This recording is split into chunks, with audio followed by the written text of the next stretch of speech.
People came here to listen to X-Men talk, I think. Sorry. We're charming. We're charming. Yeah. So let's go ahead. Let's go ahead and get into it, man, because Sure. I gotta say, so I'm not like a super hardcore X-Men guy, like, and you guys know this, but I was excited for the show to come out. I liked the first couple of movies, and then I think after that they just lost me. And in fact, I think they did a prequel some years ago that was like one of the most boring things I've ever seen in my life. And I also did not watch the Logan Wolverine one. Well, I just was that's good, actually. That's Is it pretty good? I just wasn't like, right. hey, I just felt like the X-Men movies kind of jumped the shark. But when I saw the X-Men 97, the commercial come out, and I was like, wow, that reminds me of the cartoon I would watch when I was a kid. And it reminds me of the same animation they had in the video game when I was a kid. And I was like, let's do it. I kind of was in. And I watched it, and guys, I was completely blown away by how good it was. So much better than it had any right being. It was way better than anything I could have thought imaginable. They like it. It might as well have been like from 20 years ago, an HBO miniseries, like a 10-parter. Like the writing and the acting and the music and everything about it was just absolutely incredible. They lost me with some of the parts because I just don't know the history of it. Mhm. So now I have to go back and watch the original cartoon again, and I'm gonna try to go down a deep dive on that now that this series is over. But for me anyway, and a guy that's like not super hardcore, this was the best, one of the best things Marvel's ever done, in my opinion, and it's by like far and away my favorite thing that anything X-Men that I've ever seen. Honestly, I thought it was so good. I would agree 100%. Like this is it's my favorite thing Marvel's done since the last Spider-Man movie.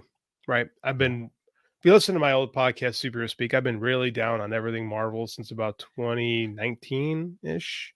I haven't been happy with anything that they put out.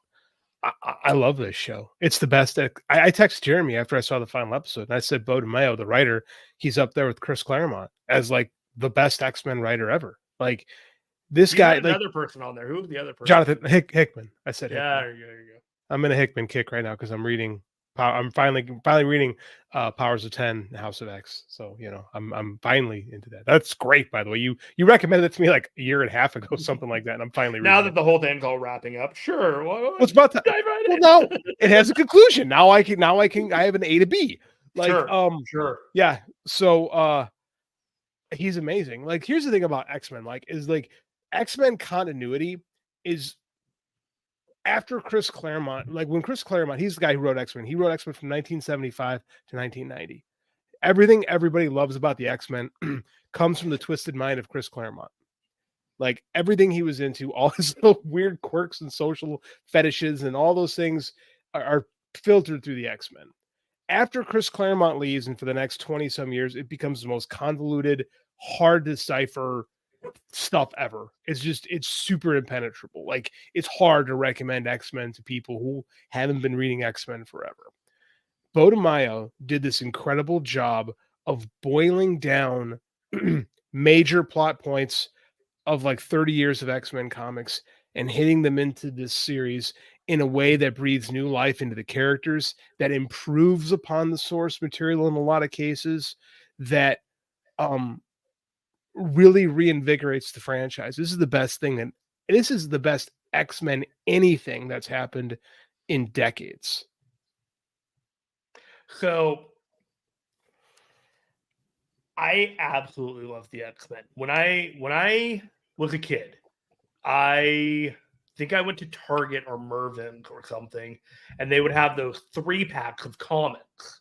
Mervyn's was one of those department stores on the West Coast, or whatever. It's a California chain. It's like a Kohl's nowadays. Yeah. Like that.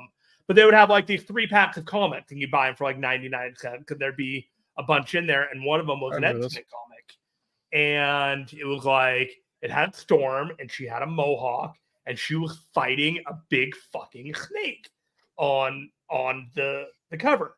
And I'm like, I don't understand anything that's happening in here. And you saw Wolverine with his mask down in there. You saw Dazzler and Longshot and Rogue. This was back when they were in the Outback, like at the issue like 221, way back in the day. And that was the X-Men that I was familiar with, right? That was the costumes, the energy, and the vibe. And this was probably year 11 into a 17-year run that Chris Claremont had. And so I was like, I'm hooked. And I went back and I read everything that he did. I have phone books, 11 or 13 volumes of phone books, of black and white paper of the entire run going all the way through. Just an essential collection of books, art books, whatever. And then in 99, after this cartoon came out, which the animation wasn't very good and it just seemed like it wasn't telling the stories of X-Men that I had grown up on. It was a mishmash, and they were just trying to like work through everything. Then you get the movies by Bryan Singer, and they're all wearing black leather, and like it's dark and it's dour, and all of a sudden it becomes more about Bryan Singer being a pervert and Brett Ratner being an alcoholic than actual movies. Then you have Matthew Vaughn, and they're rewriting stuff. So like Havoc, Cyclops' brother, is 20 years older than Cyclops is in one, and it's all just a mess. And you're just like, people are like, oh yeah, people love these X-Men movies. Like, what about them? They're not good. They don't capture the spirit. And whenever people say, well, what about the costumes? You can't do those kind of costumes. No one will accept that. No one will be into that. Along came X-Men 97 that was announced maybe 3 years ago. And you raise an eyebrow, right? You're just like, they're bringing back the cartoon from 1992. Have they run out of ideas completely when it comes to like how they're managing this IP? All we want is a good X-Men movie in the MCU. That's it. That's all that we could ask for. And you kind of see the toys, and the toys are coming back. You're like, oh, there's a Sentinel. That's interesting. Da da da. And then you see the trailer. And the trailer has a couple of key moments with the jet flying through, Wolverine talking some shit to Cyclops.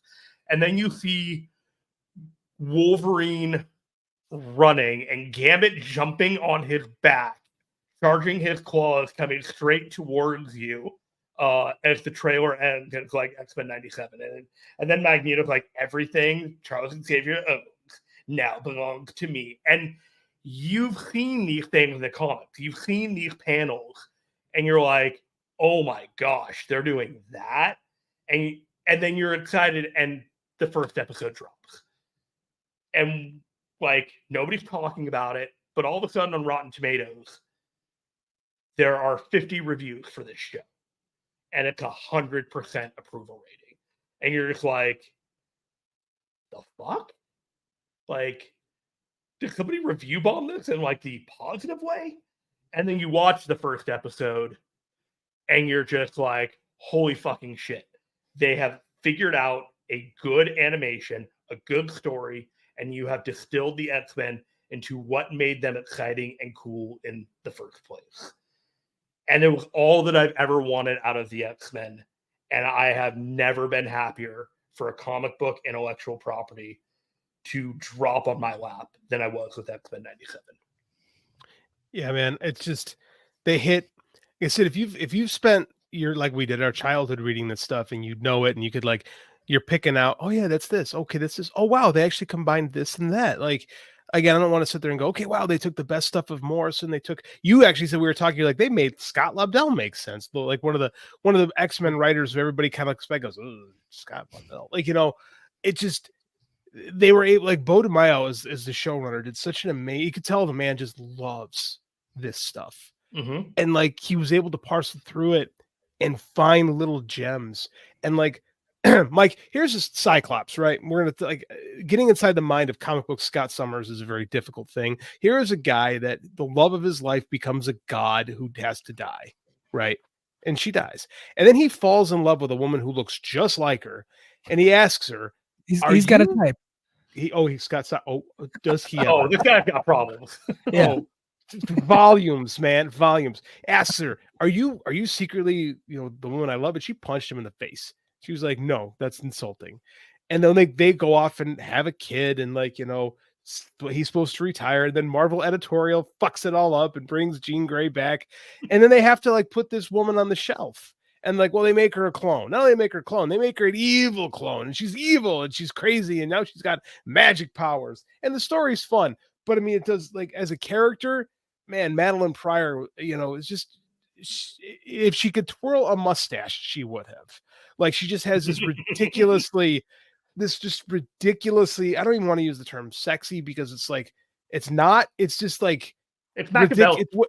It's what it was, what did you use? It's Machiavellian. She's always like, she's always just gotta stick it to somebody. Yeah, exactly. And it's like, they had this story called Inferno where, like, you know, she's just gone crazy because she's jealous of Scott and Jean, and they didn't do much with it.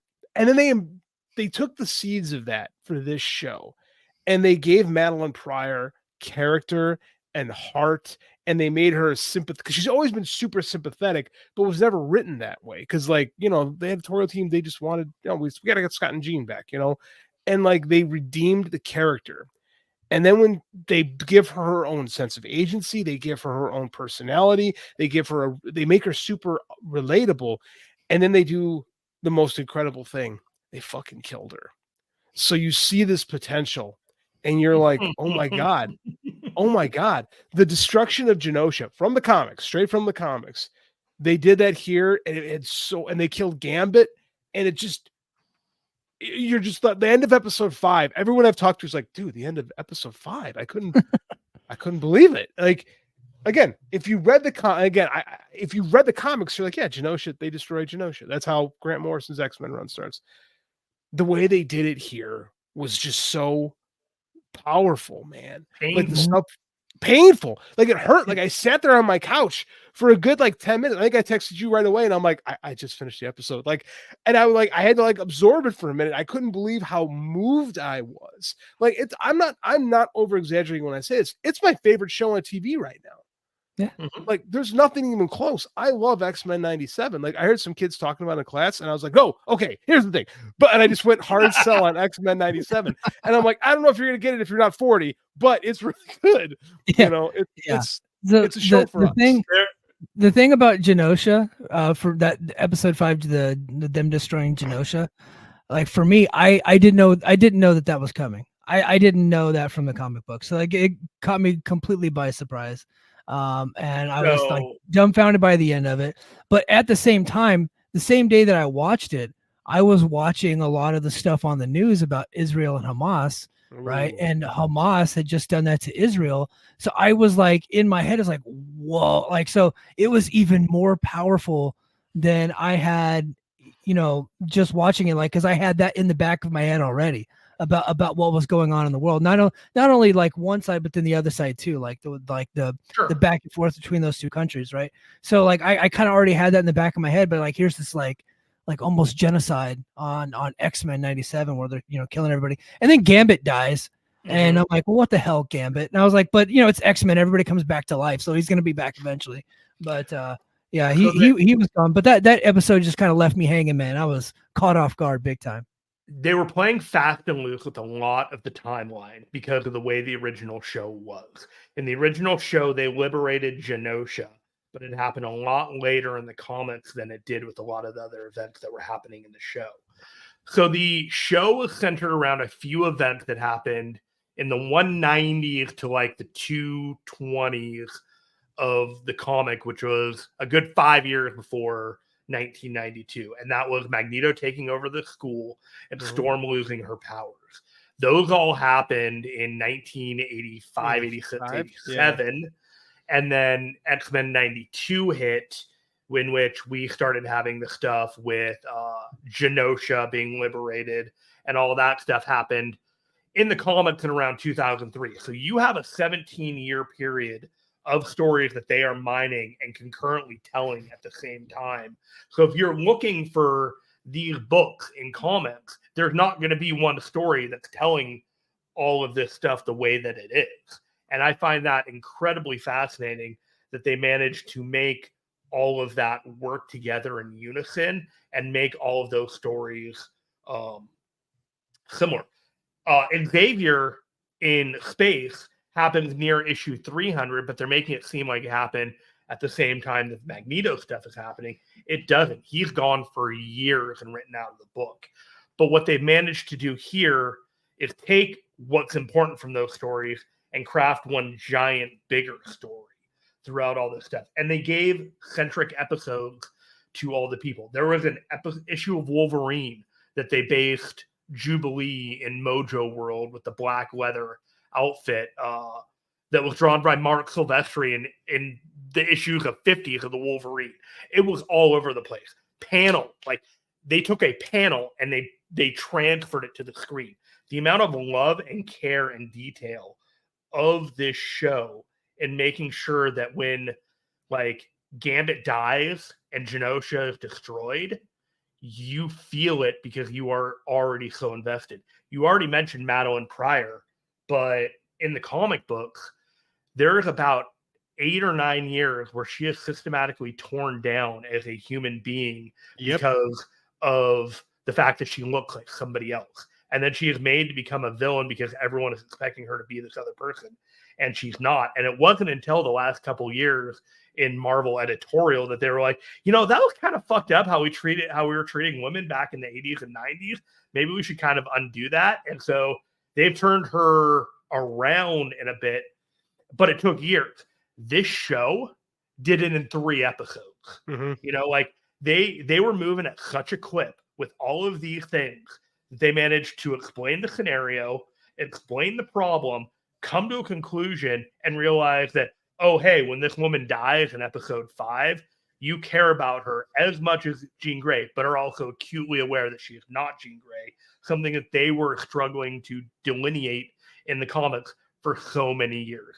The skill that they were able to do this with in the comic book, in this show, like, there are a lot of people who write TV shows that cannot do this. It was amazing. What's nice about it, this is stuff of good adaptation, right? A good adaptation is you take what works, you leave aside what doesn't. And also they have the benefit of hindsight, is they could look back and say, well, this didn't work, right? Comics is being written, like comics is like, it's like walking in a river, right? Like the stories are constantly moving, they're constantly changing. You know, you're just trying to get the next issue out, especially like we talk about corporate monthly comics. So it's hard to kind of focus group something. So a lot of times books get written and they're like, how the fuck did that happen? Like and then like we have retcons in comics where you have to retroactively write something out of continuity because it turns out that was a bad idea. One thing that I really liked about this show, and X-Men 92 is very much taken from the Jim Lee era of X-Men, the blue and gold era of X-Men. Chris Claremont, when he was writing, he always had this idea that the core of the X-Men would always grow and change. Right, because he would say he wrote when Scott gets married to Madeline Pryor, it's because they wrote him out of the book, right? He thought Scott needed his happy ending, right? He had no plans on bringing him back. Like he always had characters come in and then he'd have them leave and he would bring more in. But that goes against the idea of corporate comics where you need the IP, right? So what I never liked about the Jim Lee X-Men was that Nightcrawler was in Excalibur at the time, Nightcrawler and Kitty Pryde. So we never really, like, you had a couple episodes of Nightcrawler, but he was never really on X-Men 92. And then like he becomes a major player after Gambit dies. They bring in Nightcrawler. And I watched that because you got to watch that opening. That opening, you can't watch an episode of X-Men without watching the opening, the open. Like you need it. And to see Nightcrawler finally be a part of that, I like get choked up when I see it because I love Kurt Wagner so much. He's such a great character, and to finally see him get his just due as being like, because he's an important part of the X-Men, like, and to finally see that on this show, just I don't know, man, it got to me. Like it just, and you know what's interesting too, Jeremy, Wolverine gets sidelined for like a vast majority of this show. Like he is just a supporting character, which is the opposite of how he's typically treated both in and out of the comics. Usually he's the headliner. Here they I really have thoughts about that. Yeah, lay it on me because it's a controversial decision. Okay, so I think they're saving the Wolverine episode for season 2 because I think that they felt that they knew people were waiting for it. And you can look at every episode this season and see that each one of them is focusing on a different character. And you got to episode 9, and it was the Pride of the X-Men tribute episode where they all put on their old original costumes from when they were first like graduated as full-fledged members of the X-Men. So Storm had her black costume, Nightcrawler had his costume that he's always worn, and Wolverine had the brown costume, which, by the way, is the greatest Wolverine costume of all time. I will brook no argument about this. Sorry, it's just the way it is. They knew that they could wait on it. When the original show happened, Wolverine was not allowed to use his claws on anything but robots. Could not use it on people, could not use it on organic things, could not show blood. It was like an FCC kid thing. So I felt the moment that he stabbed Magneto through the chest, there were going to be consequences to doing that on a show like this. Just like Rogue got her ass handed to her when the minute she killed Bolivar Trask. That's just not how, it's not the hero way, and you have to have your consequence. So immediately afterwards, when we got the iconic scene, Mike, Wolverine getting his adamantium stripped out of him was a scene that was burned into our brains from X-Men 25 back in like 1995. 93, something like that. Yeah. So when it finally happened and they did the anime freeze frame and you just saw it all just stopped, that was a level of like Neon Genesis Evangelion kind of like, holy fucking shit, they just did what I think they just did. And so that was what that moment was supposed to just highlight, because Wolverine goes feral in the comics as a result of this. He finds out that his claws were made of bone the entire time. His body goes into overdrive trying to heal from like the massive trauma of removing metal from every like particle of bone on his body. And so when they throw in that extra thing on here, a Morph telling him that he loves him at the same time, I'm like, God damn, this show is horny at all at once. And I was like, this is amazing. And it's going to be a Morph and Wolverine love story later on. And this show just doesn't fucking care. No. And they also kind of hint in the comics, Scott and Jean and Logan. A throuple? They're a throuple. Yeah. Like Jean bounces between, Jeremy, how would you explain this? I can't not Okay. Here we go. Scott and Jean, Cyclops and Jean Grey are primaries. And then they both have paramours. Scott has Emma Frost and Jean has Logan, and they're all totally cool with it. Basically, all of the X-Men have all fucked each other at some point. Storm and Wolverine have definitely boned. I'm pretty sure Kurt and Storm have boned. I'm pretty sure Storm has as a character can have any person that she wants and basically like does whatever she wants with anyone, because people are like, you're Storm, you're a god, like whatever you want. And so sounds like NXT. Sorry, go ahead. Yes, absolutely. But when we were watching the show, and I was just like, oh my god, everybody's fucking horny for each other. Rogan, Gambit, and Magneto, fucking Morph and Wolverine, Jean Grey, and everyone else. It's like, it's Xavier with the Bird Lady. They weren't holding back on making the jokes on that one. No, it's true, man. Like that's Chris Claremont's fetishes were all over those books in the 80s, and it's become part of like what drives the stories. Mm-hmm. So I mean, like the fact they kind of talk about it, they hint at the throuple thing with Wolverine and Cyclops and Jean. I was like, whoa, they just kind of like, if you know it's there, you caught it, but if you don't, it kind of flew under the radar. When Cyclops whispered to Logan, "Don't break her heart," I was like, Jesus fucking Christ, he knows these characters inside and out. He does. I was like, holy shit, they just went there. Yeah, dude. Yeah. Oh, the cable reveal, right? Did you know that Cable was Cyclops and Jean Grey? No. We'll say No. It caught me off guard. And Cyclops and Madeline Pryor's son. I know. Yeah. But that's the whole thing, is like Jean actually like basically helps raise him, which again we got to the end. We get that in the end because like there's a comic series where Jean and Scott essentially spend their honeymoon in the future raising their son. Yeah. And we see that at the end. So yeah, that's another story. But like the scene, go ahead. Yeah. The scene where they have the psychic conversation, the two of them with Cable, right? As a guy who's now lost both of his parents, fucking got me to my goddamn core. Like I talked a lot about it in the show, like how I'm still going, like I'm doing good, but I still think about my dad a lot. And to have that moment where you're having with a son who's resentful of his parents, like, and having that moment where the three of them connect that they might have been robbed of earlier, man, it hit me. Like, it was one of the most well-written scenes that I've ever watched in animation for sure.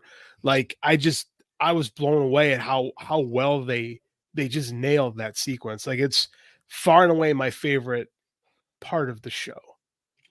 The one that broke me, okay, and because I don't want you to have to sit and deal with this emotional fallout of your own. No, I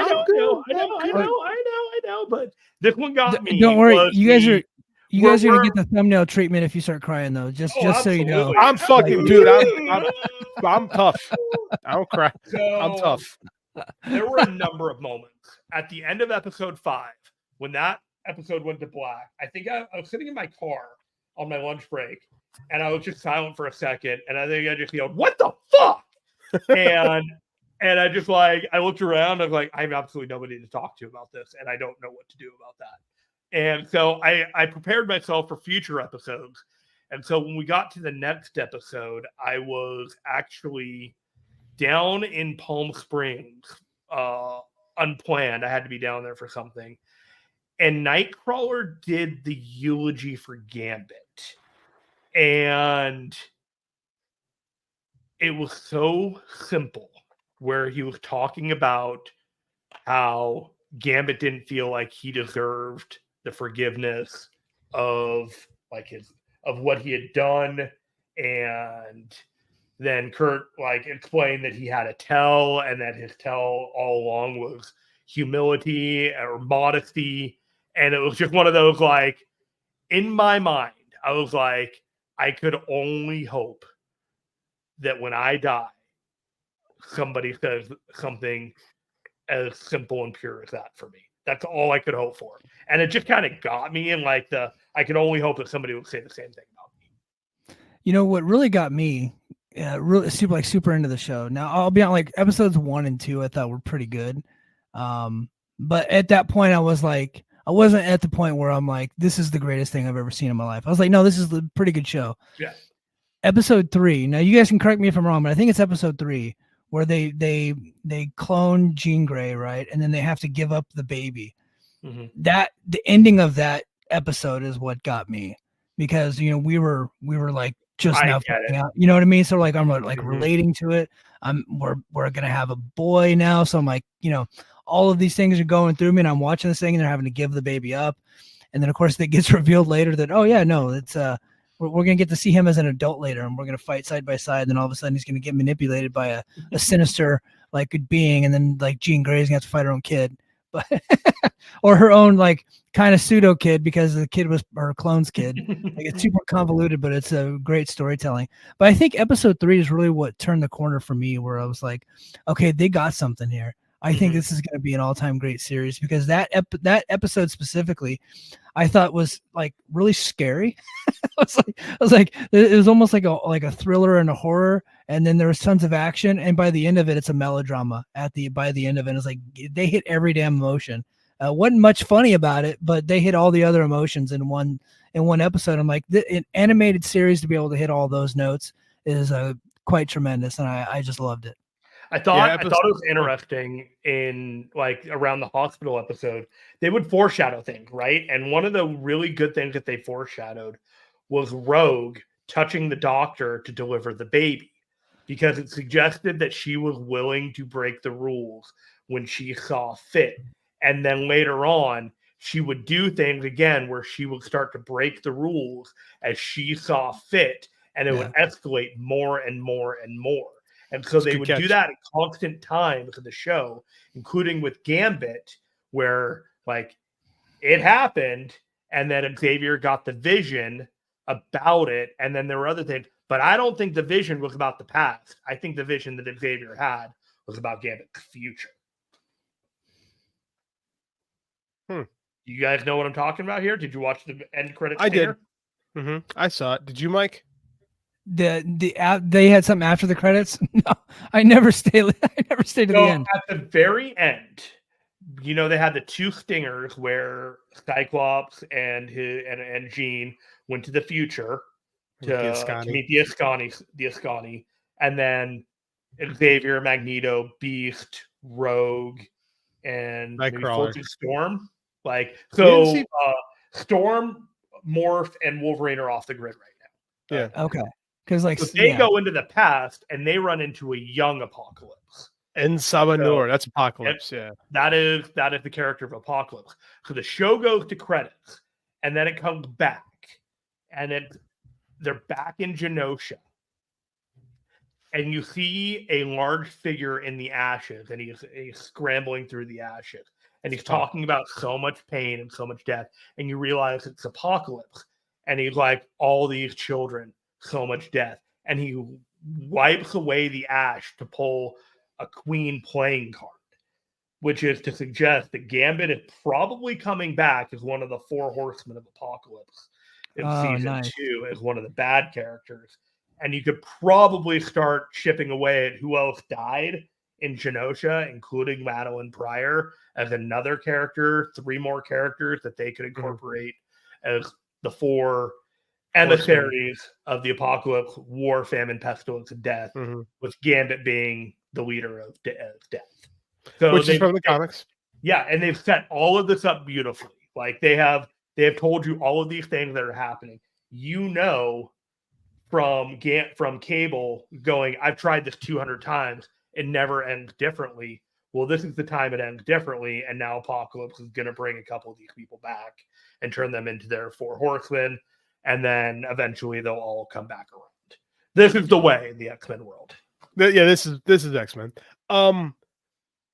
So I always thought Bastion was a stupid character. I was never like, Bastion was one of these, a living sentinel. That's freaking dumb. Like when it didn't even occur to me that it was Bastion who they were using. Like I saw the outfit, I'm like, did they bring in Miracle Man? Like I couldn't figure out what I was looking at first. And then I was like, it's Bastion. That was the one point I'm like, and I was like disappointed because Bastion, I always thought kind of sucked as a character.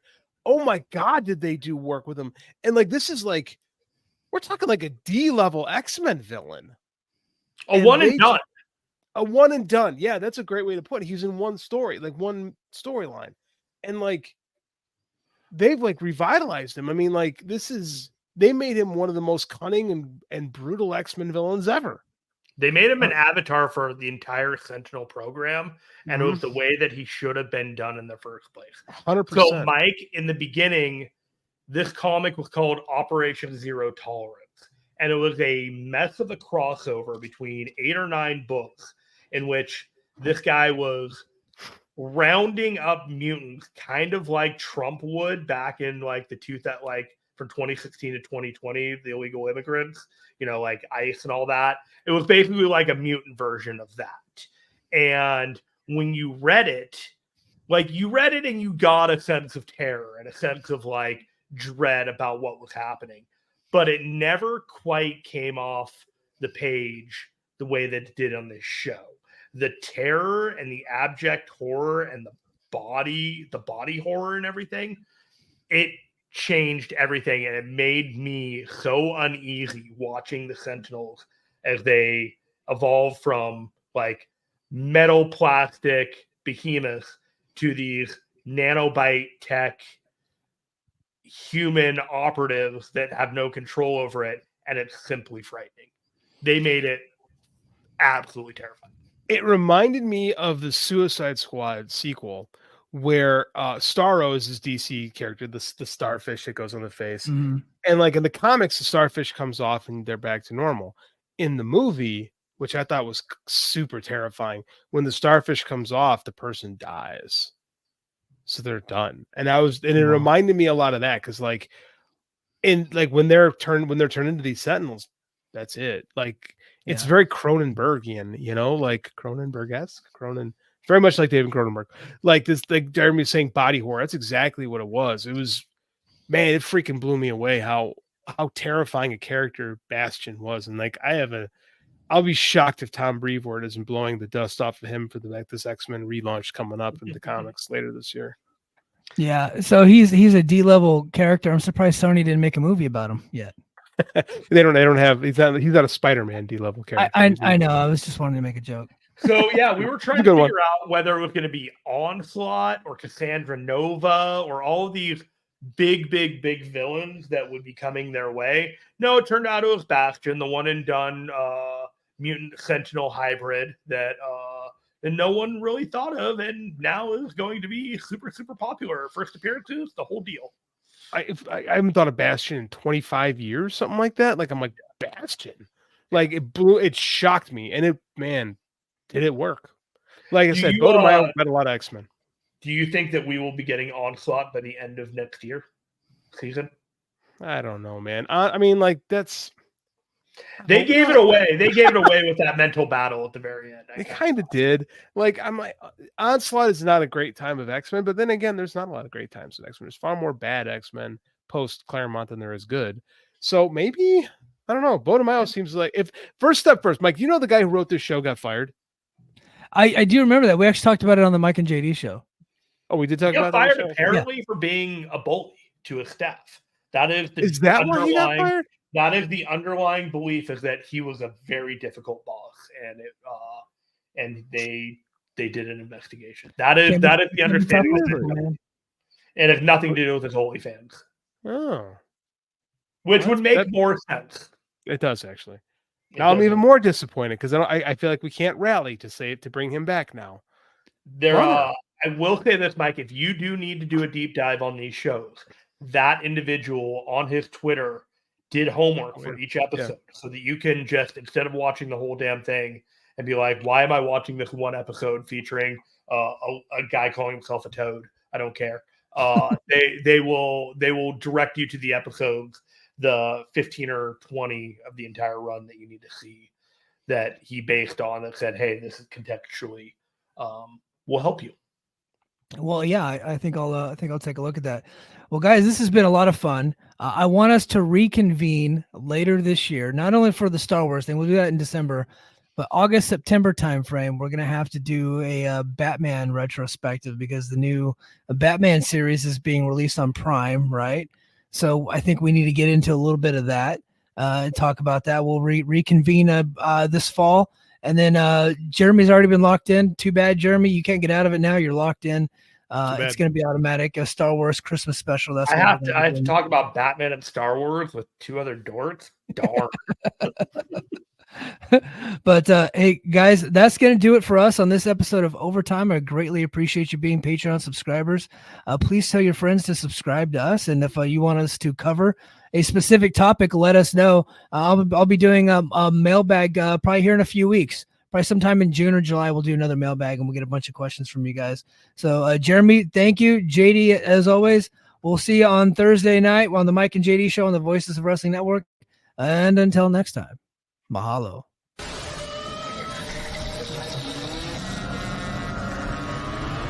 I want to see something really scary.